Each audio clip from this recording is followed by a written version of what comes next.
Hey guys, Chris here. I'm excited to share the replay of our latest webinar, the 2025 Law Firm Lead Generation Growth Formula.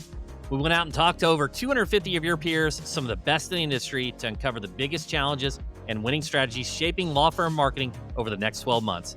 It's a real snapshot of what's working now. We're bringing you data-driven insights and actionable tips to level up your marketing and fuel sustainable growth. And while you're here, mark your calendar for our next webinar, AI Optimization for Lawyers. Search has changed. Most PI firms haven't. It's happening June 24th at noon Central. We'll break down Google's AI-driven search updates and show you how to stay visible, competitive, and keep signing cases. Link is in the show notes or head to rankings.io/webinars. All right, let's go. Well, hello, everyone, and welcome to Rankings Live virtual event, where we'll be discussing the findings of the just published 2025 State of Law Firm Marketing Report. I'm Ken Maffley, the VP of Marketing here at Rankings, and I'll be your host for today. I'd like to share with you today's event format. Since we'll be talking through the findings of our report that we commissioned, this is going to be a special interview style where I get to sit down and ask our Director of Strategy to help us understand what our nationwide survey uncovered.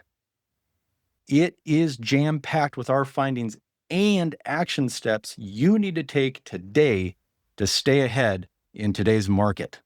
I'd like to first introduce to you Mike.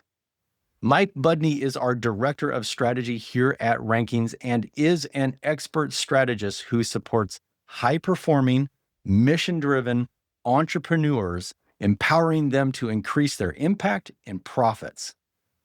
Having started his unconventional career in the speaker, author, coach space, Mike has played a crucial role in scaling multiple 7- and 8-figure businesses over the last 20 years, and now serves as our Director of Strategy here at Rankings. Welcome, Mike. So, to start things off, we are in an ever-evolving landscape. To understand what attorneys and law firm marketing professionals are up against, we conducted an in-depth survey exploring their challenges, strategies, and outlooks for the next coming 12 months.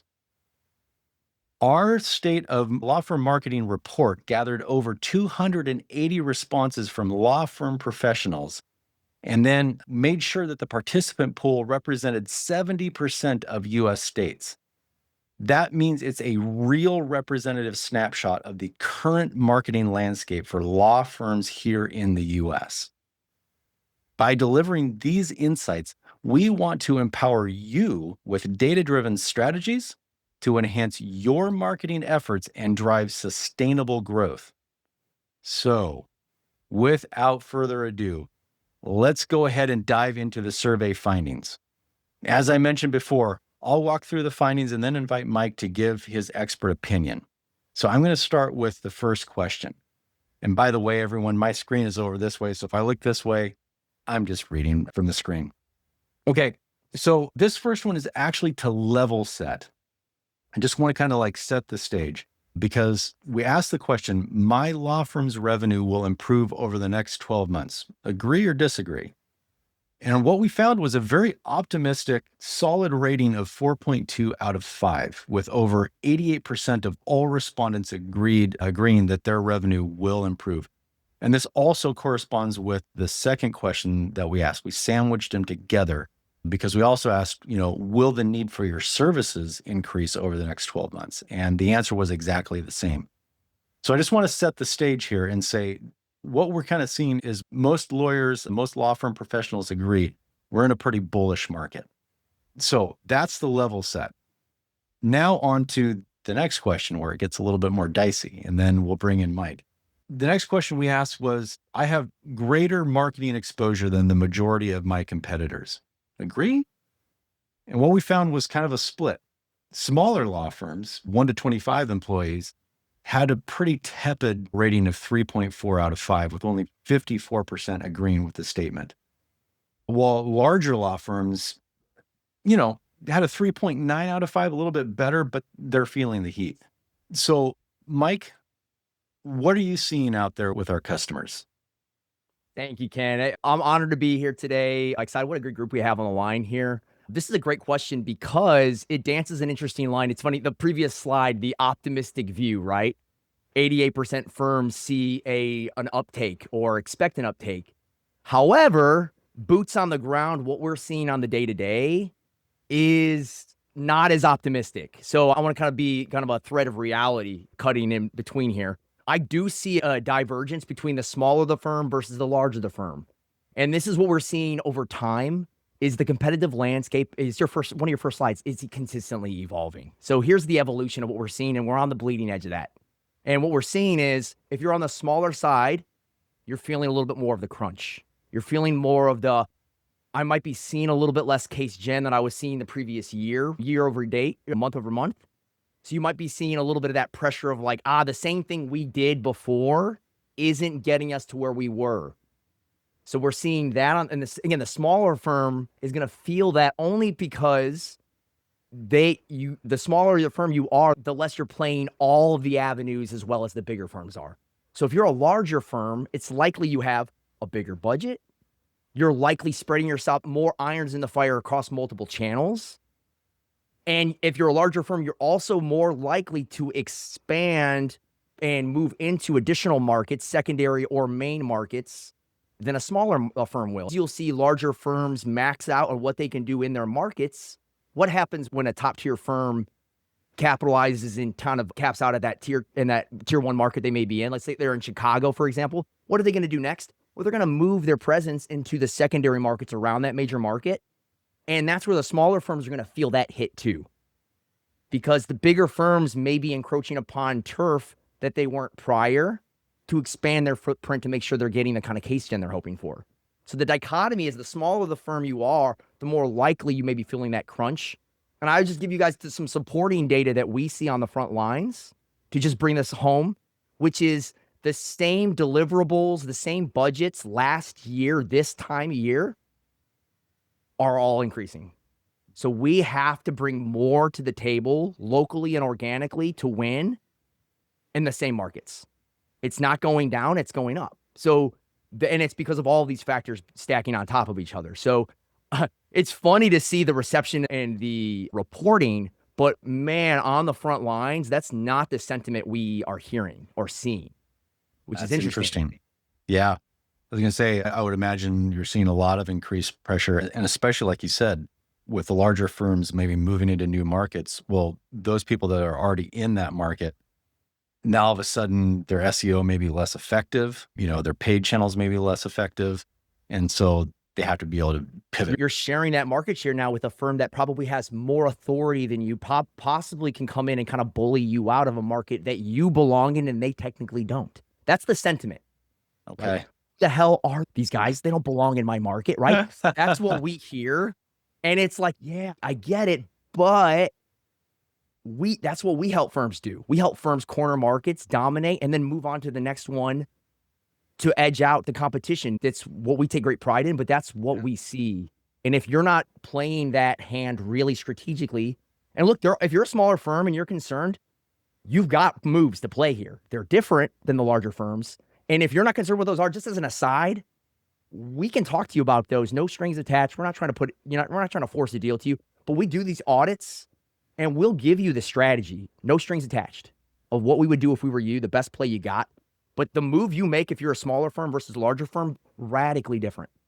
It's like, why would you, like Morgan & Morgan is in your market spending on PPC. Do you want to fight against the big boys that have unlimited funds, or do you want to play a different game? Yeah. I suggest a different game. I love it. Okay. The next question is, funny that we're now talking about competitive landscape. We asked folks, has the competitive landscape for your firm increased over the last 12 months? Pretty solid 4.1 out of 5 say yes. 81% of all respondents agree that competitive landscape is increasing. Exactly what you were just talking about. Any thoughts to add there?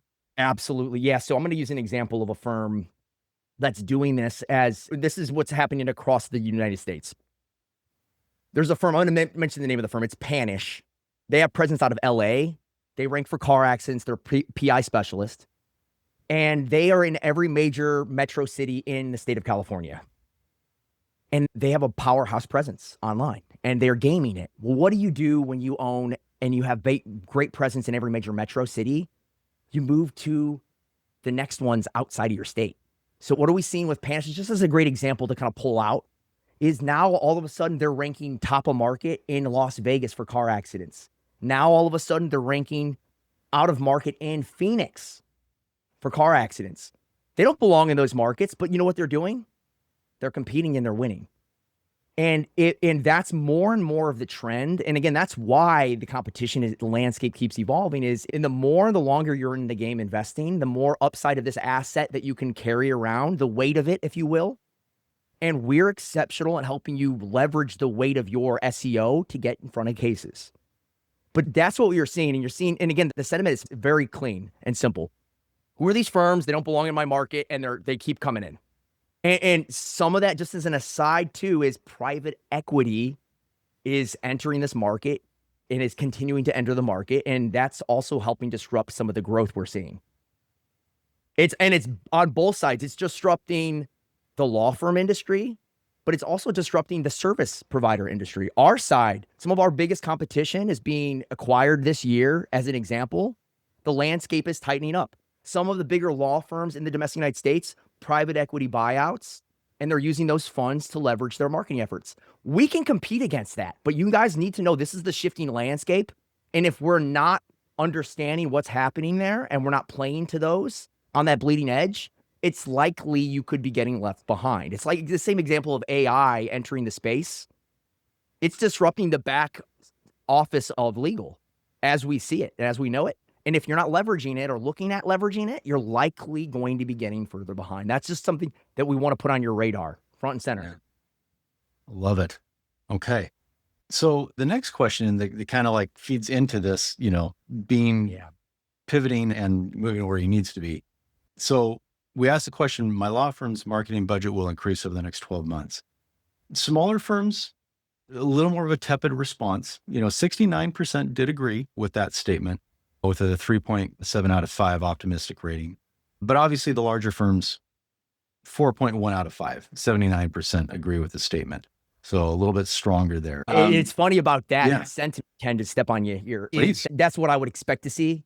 The more established a firm is, the more they've been playing the actual game, they understand the game that's being played.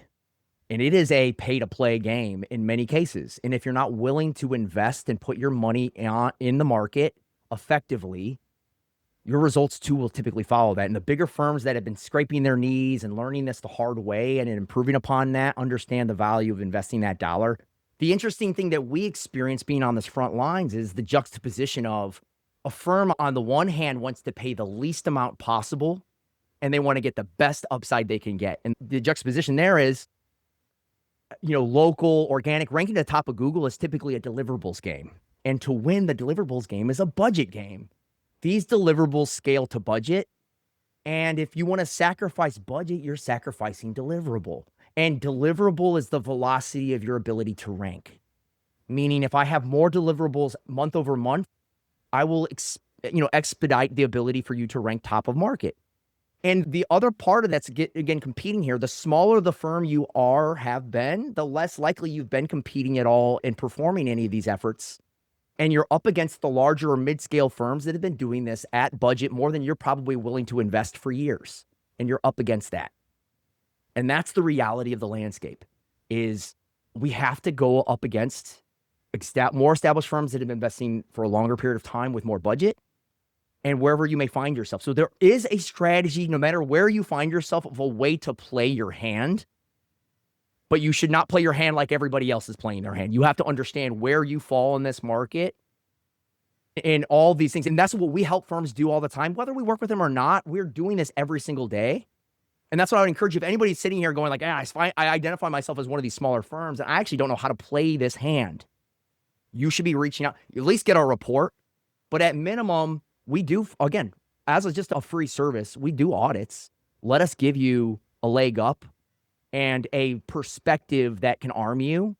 Whether you have any intention of hiring a firm like us, we can at least arm you. And that's what I would suggest. If you're not sure, let us arm you.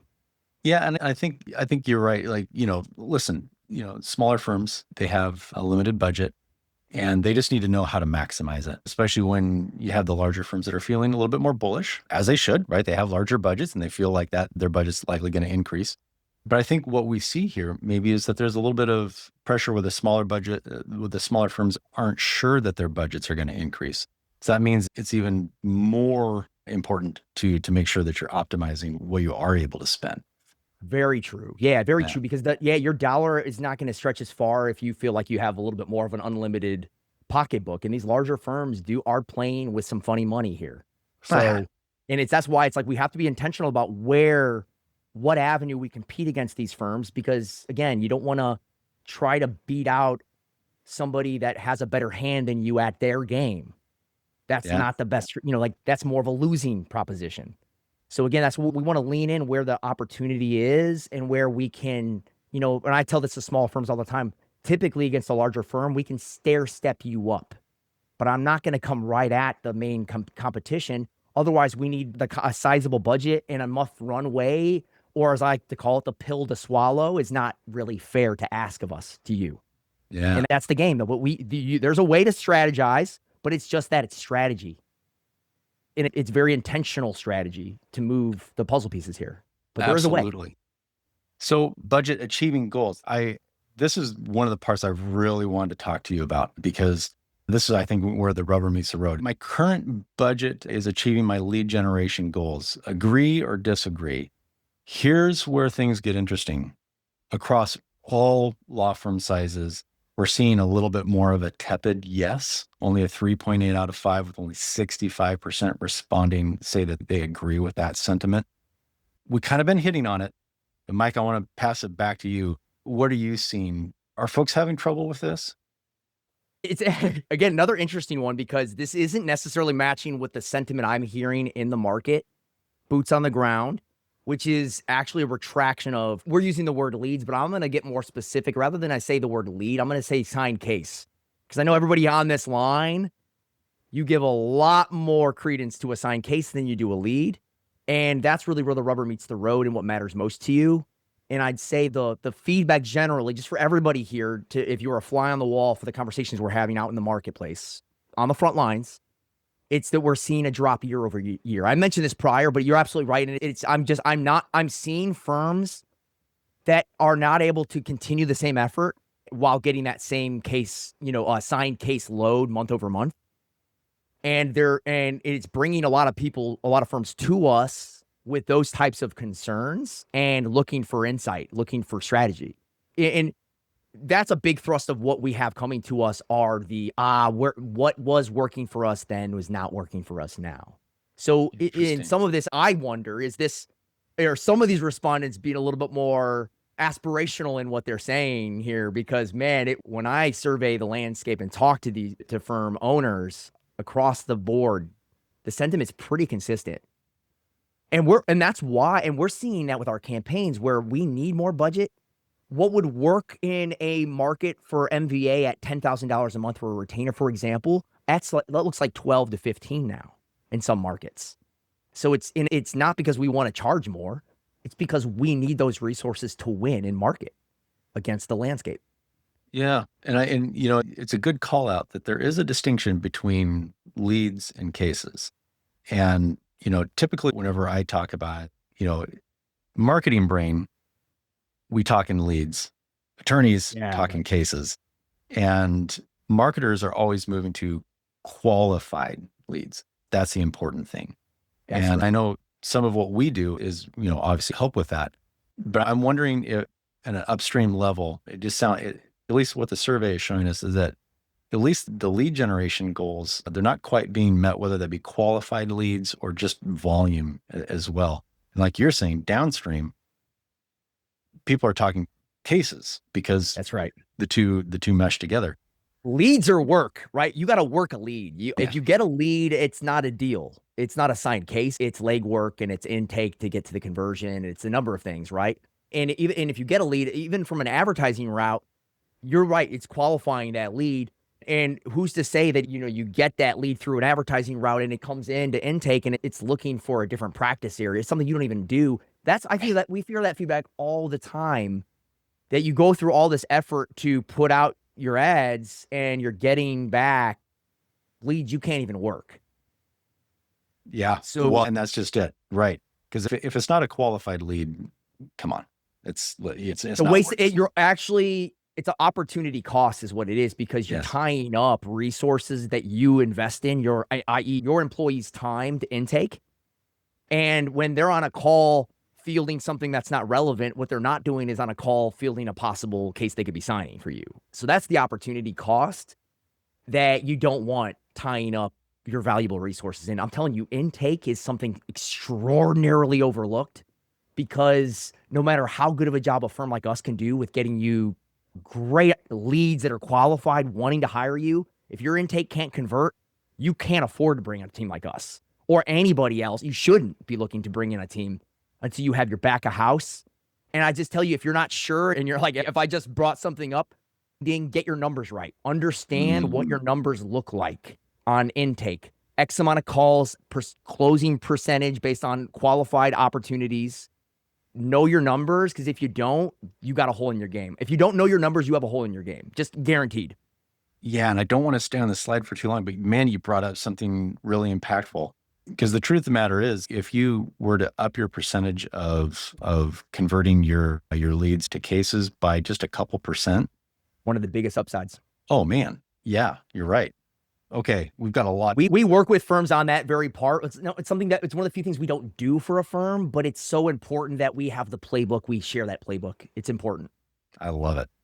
Okay, next slide. And this one I found very interesting. So here we've got a little bit of a split.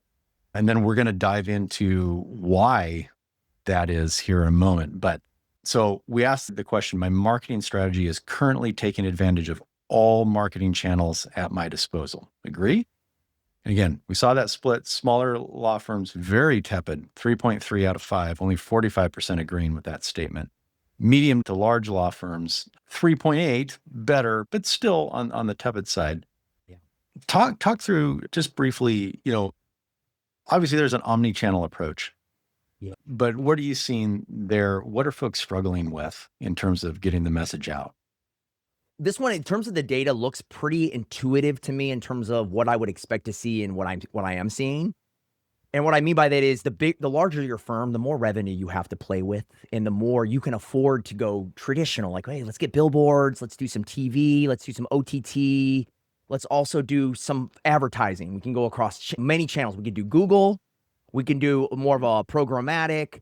We also want to rank high in Google, so we'll go SEO. Like, they can afford to look at all these channels separately and invest in them. They have these budgets. The bigger the firm, more established, typically has some experience with these, and that's where they know they want to invest more. Like even the previous couple of slides back, where the larger the firm knew that they were going to be investing more, because they really know what we know, which is the pay to play. If you aren't willing to put your money where your mouth is to win out on these efforts, it's a big commitment, but you have to be willing to play and invest. And those that do can win, again, with the right partner and strategy. But that's what I would see. I would expect that to be the larger firm. The smaller firm is going to be more conservative with their money. The smaller firm is less likely to be in traditional, because those are different types of spends that are again, harder to attribute and aren't really direct transactional. If you just did billboards and did nothing else, I would not advise that. That's not something I would bank on, for example. If you're a smaller firm, you may be looking more at local and organic SEO, because you don't have unlimited funds. And more importantly, you want to stretch your dollar to be as maximized as possible. That's what local and organic will get you. It's the best quality lead out of Google, but more importantly, the best upside of your dollar. So I would tell you guys that that's generally true for local and organic. The catch with that is nothing's immediate. Nothing's quick with local and organic. It's not a overnight W. You need to play it out. So for that very reason, if you understand the value of that, you're going to start doing that. You're going to have other efforts that you stack on top of that to bring the immediacy in. That's the value of advertising. You look at advertising for that quick shot in the arm to counter while you're stacking your other efforts that can get you more upside. And this is what we help firms do strategically, is figure out based on what, how big of a firm you are, what cases you want to go after, how to best maximize that dollar to win for you. And I'm telling you, small firms, different strategy, larger firms, we can do a little bit more. What I can tell you on the other side, what our head of operations down would love to tell you on the delivery side of what we do. They would tell you that the more irons in the fire you have, the more you spread yourself out there with other efforts beyond local and organic, the routes to the top of Google, the more effective our campaigns are across the board.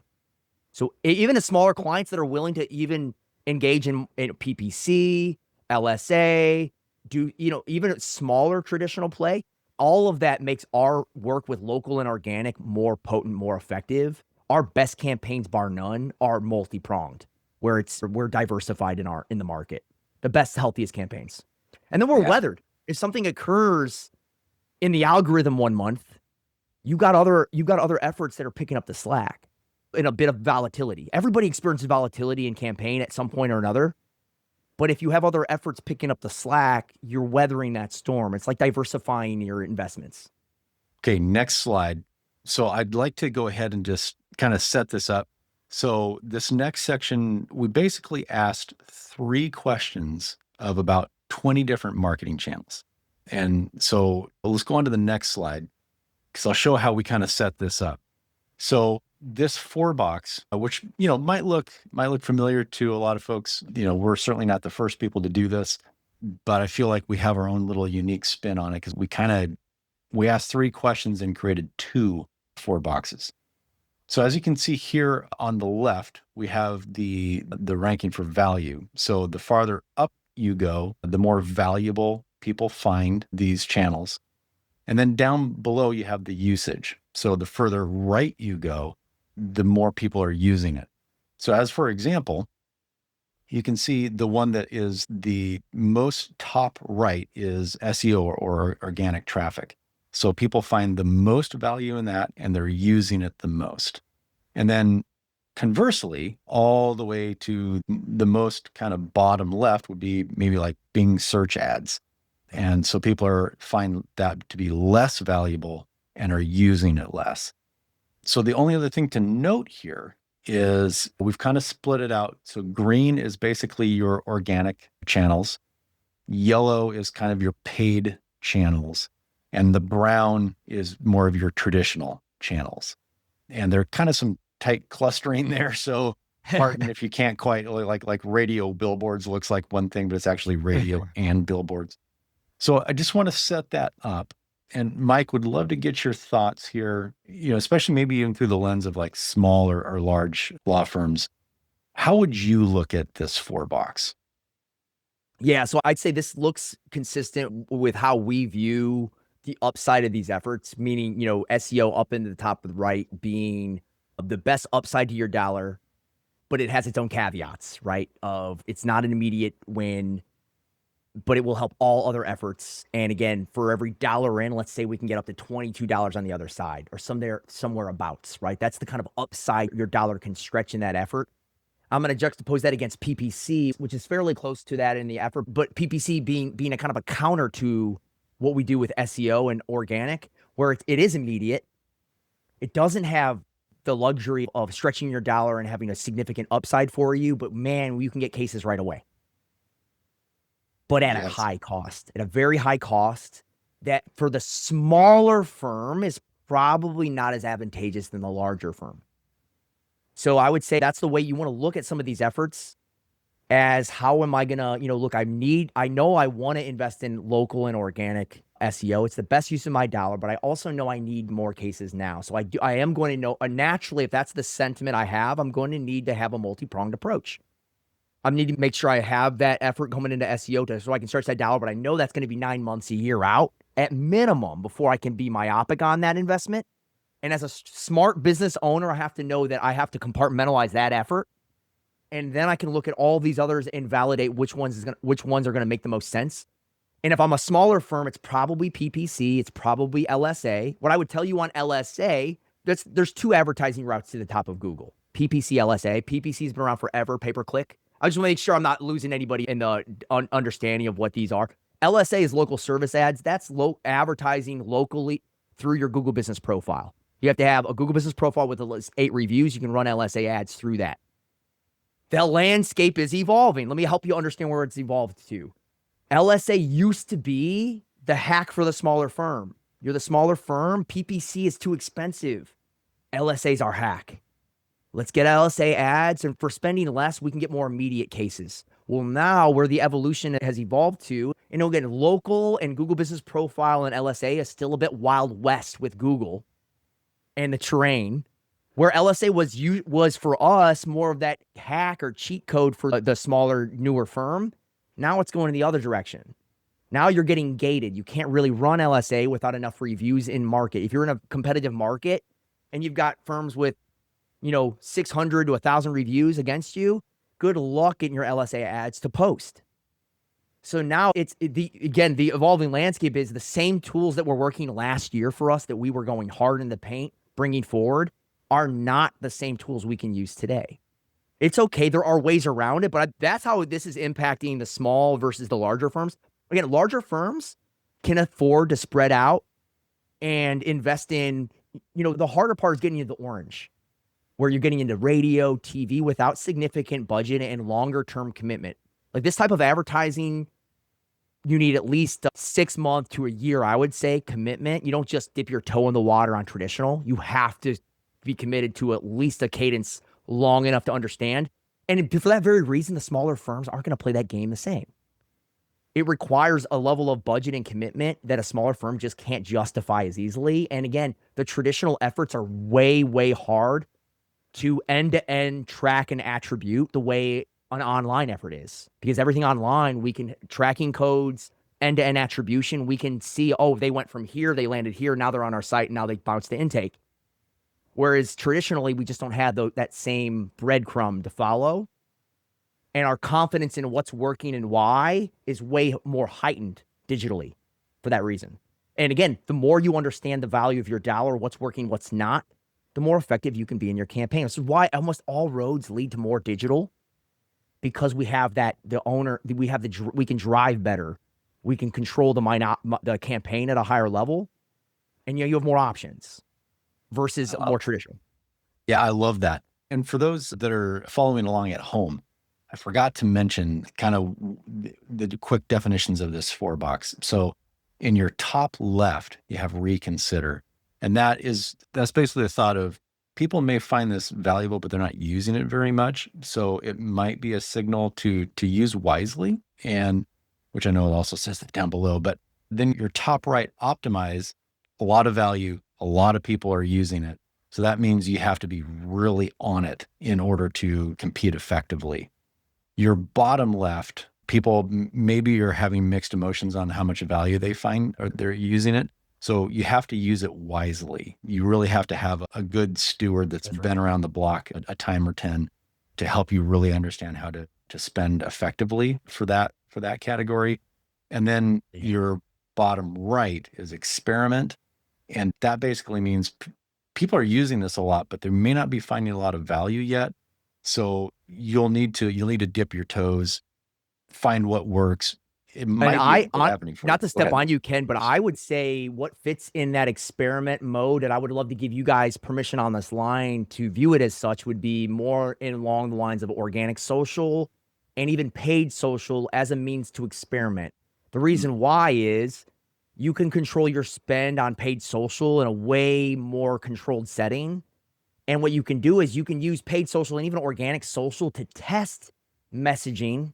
And if there's good reception based on testing, let's say you want to do something different with a video or something else, you can use social as a means to get feedback, engagement, understand how the market responds to it. And then you can leverage the intel from that effort and bring that into some more concrete PPC campaign or something else.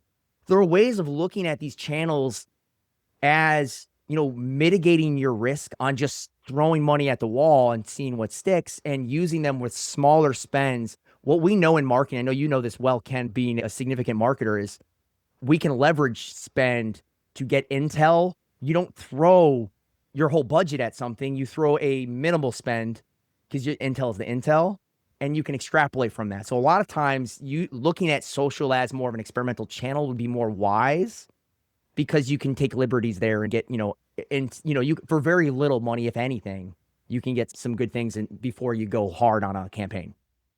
Love it. Okay, on to the next slide. All right, so this is the second part of our three-part question that we mashed into 2 4-boxes. So obviously on the left, you still have that value prop. So the farther you go, the more people are finding it valuable. But here's the twist. Down below, we have our affordability scale. So the farther right you go, the more affordable it is. The farther left you go, the more expensive it is. So as you can see, things basically stayed in their same groupings, but there was Yeah. kind of some dramatic shifts. So I'd love to get your hot take on what you're seeing there. This is consistent for sure. And I will say this is what you really beat home before I interrupted you, which is the down and to the left are cautious. Like, be cautious. Like, this is not for the faint of heart or for the inexperienced. And if you don't have a strong strategy or confidence with somebody that has a lot of experience that can champion this, guide you, or Sherpa you through it, be cautious, right? The lower it is on that spectrum, again, the more subject matter expertise you better have coming in and guidance to make sure that your dollar is being leveraged properly, right? Traditional, all the more reason for that. But then I would say on, again, it's this stretching of the dollar and the upside of the dollar that we see. You're going to be hard pressed to beat SEO and local performance. A Google business profile well performing in market plus organic positions, the best quality leads, the best positions. That's what we're staking out for, and that's what we see here with the dollar spent. So I'd say that this is very consistent with that. And again, paid is always going to move a little bit over to that on that side, and be a little bit more of an endeavor for depending on the size of your firm. Yeah, and again, for the folks playing at home, that the top left box, reconsider, you can read that one of two ways. A lot of people read that as, oh, if I'm doing that, I should reconsider. Think about it a little bit differently. Think about it. If you're not using it, maybe it is time to reconsider, because it may be more expensive, but people are finding a lot of value in it. So maybe it's time to reconsider what you've done in the past. And if it hasn't worked for you, tweak it, because people are finding a lot of value there. What do you think about that, Well Mike? said. I love it. I think it's, we've got Brianna here, paid social. Yeah, heck yeah. Brianna knows something about paid social, I'll tell you. And yeah, I'd say it's a huge avenue. Brand is the future of where we're going with SEO positions. So if you understand that, you understand paid social has a role in this 100%, because that's how we expand upon our brand presence and recognition and awareness. So then it has a role and a place here. And I think there's ways to look at those efforts. And look, with any kind of marketing, you can do what everybody's doing, and you could just kind of follow along. But I mean, when I say brand, I mean finding what makes you and bringing that forward in a way that is, again, authentic to you. And that's the part, again, a good brand is going to make that expression well known to the outside world. And that's going to be the likability and trust that your messaging and how you humanize your firm. All of that is what I say brand. That's the future. That's where, you presenting yourself out there to the public, that's brand. And doing it through social and these avenues, and doing it in a way that's memorable and authentic, meaning when somebody sees it, they go, oh man, this person's real, and they're not doing a shtick on me. But that's one part that get people to align with you and go, I think I like this person. I think I either see something in this person that is like me that I can resonate with. And that's the value of social in that regard, 100% there. 100%. Love it. Okay, gosh, there's so much information in this report. Folks, I'm afraid to tell you that the third half of our report, we're probably not going to be able to touch on too much, but that's why we want to make sure that for all attendees, you have the ability to download this report and take it home with you. That said, let's go into the next slide. And I at least want to touch on one question in the third section of our report before we move on to Q&A. So let's go on to the next slide. And just so everyone knows, the third section, basically what it did was it allowed law firm professionals to stack rank in order of importance different topics. So this first one is, lead gen priorities. And what we did was we were careful to watch the difference between what, an attorney might stack rank as a priority and what a marketer might stack rank. And we found some pretty intriguing differences. So again, we'll touch on this one and then we'll move on to Q&A. but I'll just read it through really quick. So for the first priority, everyone agreed achieving lead gen goals every month is the top priority. However, attorneys and marketers were a little bit divided with the second priority or the secondary priority. The marketers say that, the secondary priority is to maximize leads, even if it means going over budget. Again, that marketer brain. While attorneys believe that the second priority is making sure all leads are being worked properly by the intake team. And Mike, it's as if you read this report before, because you've already touched on this, but I'd love to get your hot take on here. Maybe we'll revisit it really quick. I love it. I love it. This is all very aligned for me in terms of what I would expect to see too, is that like that we need as many leads as possible. I don't care what the budget is. And then there's like that, well, but we have to make sure we're converting right before we do more leads. And both are right, but I defer to the attorney, honestly, in this case, because get your house in order. Like if you're going to launch a rocket ship, pour concrete on the foundation. We don't launch rocket ships on sand. So for that very reason, like get your house in order and don't put the cart before the horse and then build upon that.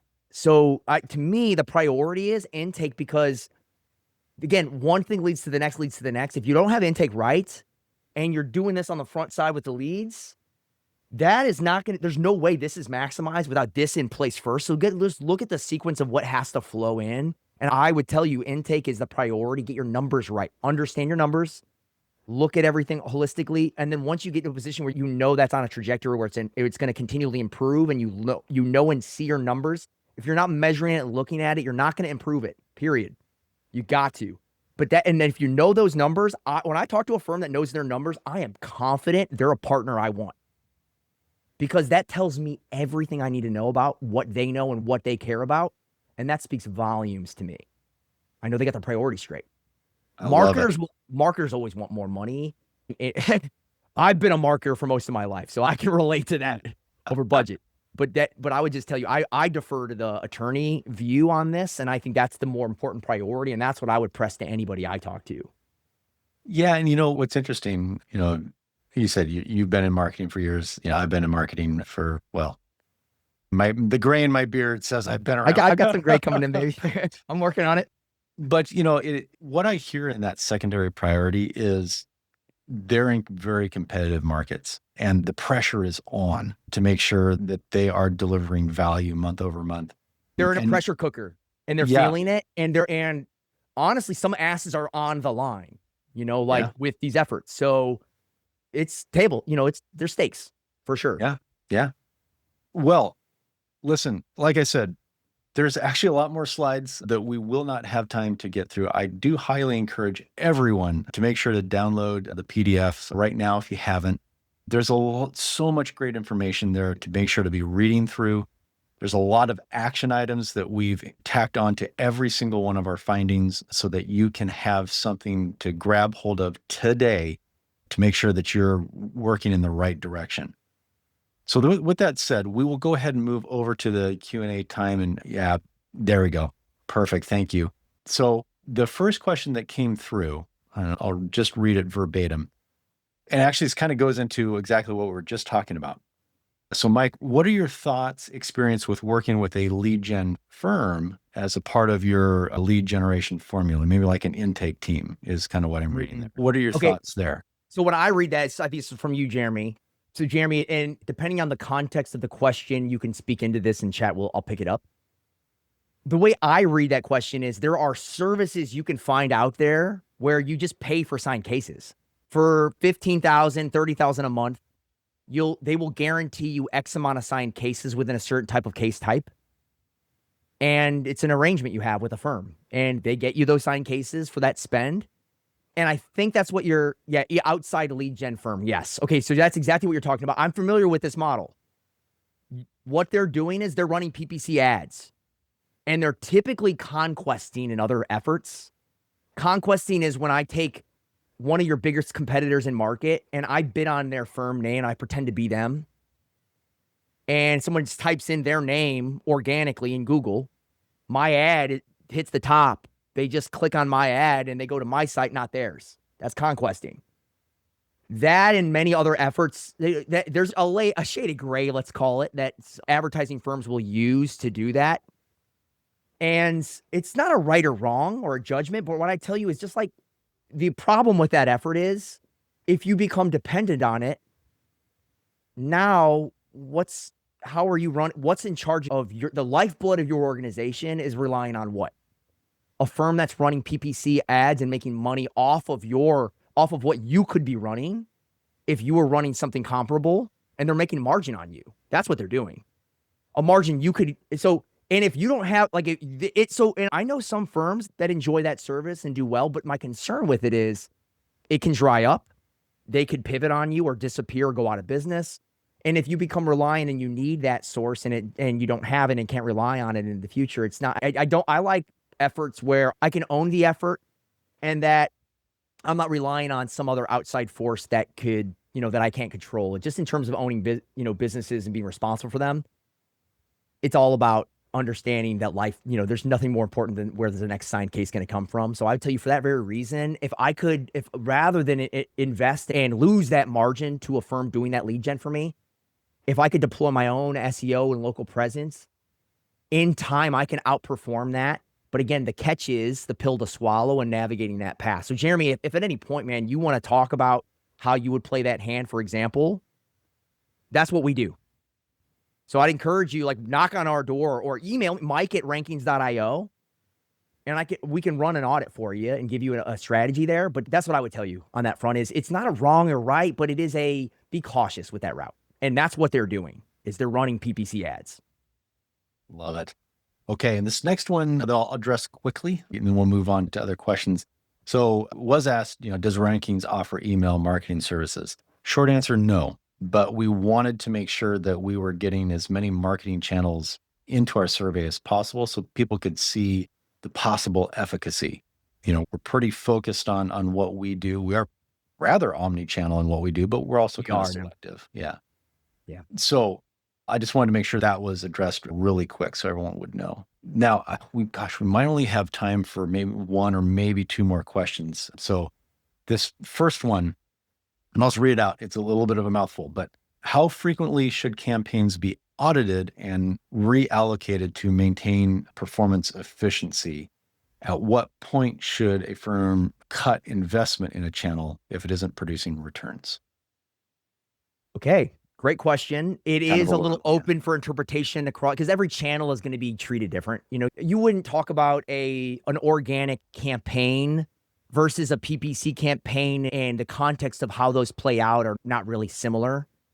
But so with the context I'll answer this question in will be in the line in the guise of local and organic, where we're strongest at and where our reputation is taking you to the top of market locally and organically. The best place you want to be on Google. And I'll speak to that in the form of a campaign because that's how we talk about it. We call them, if we were to partner with your firm, for example, we call it a campaign. And that campaign is, think of SEO in 3-month cycles. And everything takes about 3 months in SEO. Like anything I publish in month 1, you may not see the upside till month 3, right? So it's 3-month cycles.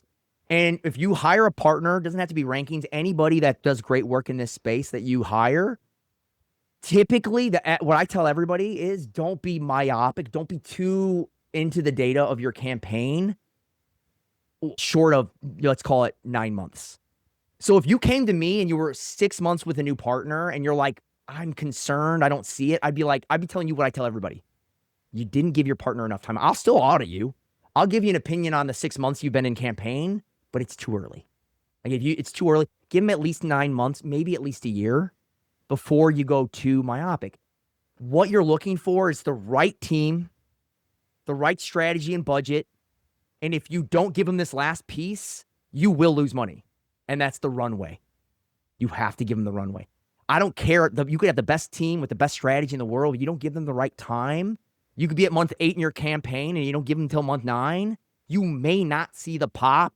And if you bounce early, you will most certainly lose your money. That's the mistake I see with firms not committing. And don't do this of that. Don't look at a campaign of SEO or local short of 9 months to a year. So do the due diligence, spend the time finding the right partner. Because I'm telling you, there are plenty of firms that would love to extract any type of retainer from you with no intention of moving the needle. If we can prevent you from that, we call that a W, a win. But that's why you'd want to maybe talk to us just to prevent something like that from occurring. But Yeah, I digress.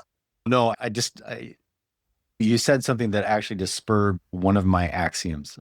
There is very little difference in temperature wise when you're talking about ice from 0 to 30 degrees, right? But there's a big difference between 30 and 35. Huge. Right. And- Subtle. Well, yeah, but that's the thing with marketing.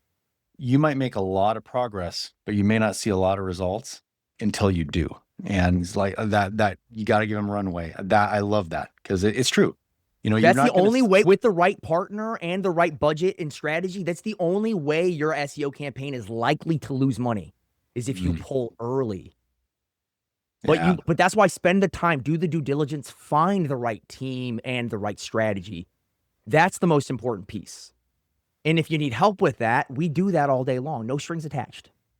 Okay. So last question, because we're bumping up against time. We'll make it as rapid fire as we can. If you were put to it and someone told you that you had to pick 2, maybe 3 marketing channels for a small law firm to prioritize, which 2 or 3 would you give them? It's easy. Local is having a Google business profile in the right location in your market or markets to optimize out and then to land and expand to the next one. I would be playing a local game. So local is the biggest part. Google business profile optimization, number 1. 2 is organic. 2 is making sure, and again, the pacing of which I approach an organic campaign doesn't have to be, if I don't have a ton of budget, it can be slower. But I'm going to start playing the game as early and as soon as possible because the game doesn't stop. And everybody's been on that ride for longer than me. So I'm going to get on the ride immediately and start playing the game because I need to start seeing and aging things for it eventually to be valuable to me. So knowing what I know, it's putting the pieces in place. Even if I don't have the amount of budget that I would love to have, I would be prioritizing local, which is Google Business Profile Optimization, getting SEO underway, even if it's more minimal. And then if I needed to bring one extra layer on top of that, it's going to be some form of advertising. It's not going to be traditional. It's going to be looking more at whether it's PPC in my market or LSA. Again, the caveat to LSA is it might be gated behind reviews. Every market is different. If you're in a lesser competitive secondary or tertiary market, LSA is probably going to be your move. And if you're a more competitive market, it's very nuanced. I can tell you, we have a ton of campaigns across the domestic United States. None of them look the same. What case types, what priorities, where, the dichotomy of what the law firm is hoping for, everything is very nuanced. It'd be, and if you paint with a broad brush here, you're not gonna do a good job, which is why you need a very nuanced strategy, depending on where you're at, what you're looking for. So Love it. Yeah, and that's what I would aim for, getting my head wrapped around a strong strategy. It's local and then it's organic is what I would do. Okay.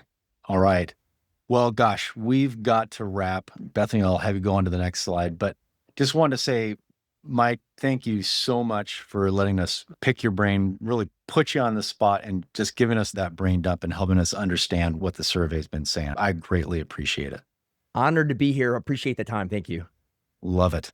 Okay, well, to wrap, I just wanted to point out, in order to succeed over the next year, what we've found is that firms must be able to prioritize the right channels that bring them cases, track performance diligently to ensure that the right channels are being prioritized, ensure that their marketing efforts align with their overall business objective.